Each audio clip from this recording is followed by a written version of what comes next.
Hello bachcho, let's read out the question first. Describe an experiment to show that water has its maximum density at 4 degrees Celsius. So for this, let's see the solution.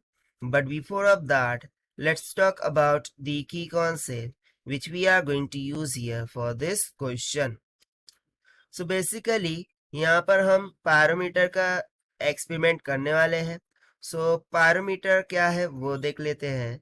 So parameter is used to measure the temperature or used to measure the temperature remotely. Okay, remotely. सो बस इसी concept का हम use करेंगे. सो इसके लिए हम experiment करना है, ठीक है, और ये प्रूव करना है कि मैक्सिमम डेंसिटी होती है वाटर की एट 4 डिग्री सेल्सियस. सो इसके लिए हम क्या करते हैं, मैं यहाँ पर सपोज कर रहा हूँ, देखिए मैं यहाँ पर रफ डायग्राम ड्रॉ कर रहा हूँ कि लेट सपोज कि ये कोई पैरोमीटर है, ठीक है. I am supposing that this is a pyrometer. अब पैरोमीटर में हम क्या करेंगे, सम अमाउंट ऑफ वाटर पोर कर देंगे लाइक दिस, ठीक है. मैंने कुछ अमाउंट ऑफ वाटर इसमें ले लिया है और जो भी उसका इनिशियल टेम्परेचर होगा हम उसे क्या करेंगे, नोट डाउन कर लेंगे. और उस समय पर जो भी वाटर की लेवल होंगी इनसाइड द पैरामीटर वह हम उसे नोट डाउन कर लेंगे. सो यहाँ पर हम सिंपली लिख देंगे note down level of water, let's say at 0 degree Celsius temperature, ठीक है. जो भी लेवल है मैंने यहाँ पर नोट डाउन कर लिया. अब क्या करेंगे, वी चेंज द टेम्परेचर. सो हम अब क्या करेंगे, चेंज द टेम्परेचर, ठीक है. टेम्परेचर को हम चेंज करेंगे and now we check the changes in the levels of water. और फिर हम लेवल्स ऑफ वाटर में क्या चेंजेस अकर हो रहे हैं उसे देखेंगे.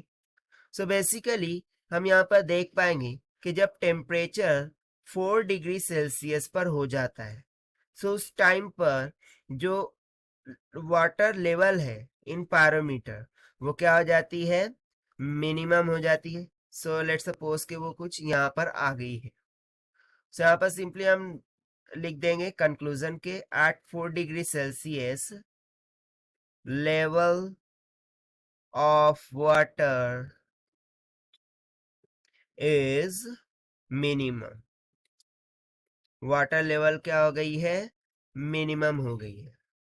नाउ सो इस पॉइंट ऑफ व्यू से हमें क्या पता चलता है कि एट 4 डिग्री सेल्सियस जो डेंसिटी ऑफ वाटर है वो मैक्सिमम होती है. अब ये कैसे पता चल रहा है, सो सी जो मास होता है उसको हम क्या लिखते हैं, डेंसिटी इनटू वॉल्यूम, राइट. से यहाँ से देखिए जो मास ऑफ वाटर है वो तो हम चेंज नहीं कर रहे हैं, यानी कि वो कांस्टेंट है. तो सिंपली मैं बोल सकता हूँ कि जो डेंसिटी है वो इनवर्सली प्रोपोर्शनल हो गई है वॉल्यूम के, ठीक है. अब जैसे ही टेम्परेचर चेंज हो रहा है 4 डिग्री सेल्सियस पर आ रहा है तो उसका वॉल्यूम क्या हो गया है, रिड्यूस हो गया है, ठीक है. वॉल्यूम क्या हो गया है, रिड्यूस हो गया, क्योंकि लेवल ऑफ वाटर क्या हो गई है, चेंज हो गई है, यानी कि वॉल्यूम रिड्यूस हो गया है. अब यदि वॉल्यूम रिड्यूस हो रहा है तो इसका मीनिंग क्या हो गया कि जो डेंसिटी ऑफ लिक्विड है जो कि हमने एज अ वाटर कंसिडर किया है वो बढ़ जाएंगी. अब 4 डिग्री सेल्सियस पर जो वाटर लेवल है वो कैसी है, मिनिमम है. इट मीन्स दैट कि उसका वॉल्यूम कैसा है, मिनिमम है. अब यदि वॉल्यूम मिनिमम है सो ऑब्वियसली उसकी जो डेंसिटी है वो क्या हो जाएंगी, मैक्सिमम हो जाएंगी. और इस तरीके से हमने ये प्रूव कर दिया कि एट 4 डिग्री सेल्सियस वाटर की जो डेंसिटी होती है वो क्या हो जाती है, मैक्सिमम हो जाती है, ठीक है. So this is what whole about this question. which we have solved by using the simple concept of pyrometer. So this is the required solution. I hope you understood it well. Best of luck. Thank you.